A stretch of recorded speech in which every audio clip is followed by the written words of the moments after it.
เบิ่งนี่เฮ็ดขมได้ครึ่งกะตาซื่อๆนี่ครึ่งกะตบ่แม่นน้อยเด้อนี่ใหญ่เติบสะออนคักเบิ่ง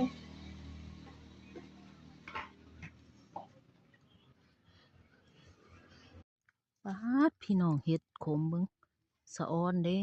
เบิ่งมา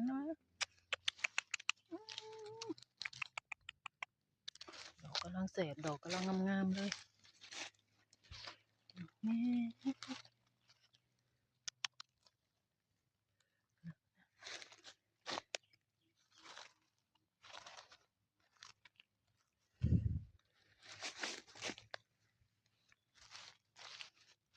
แท้เลย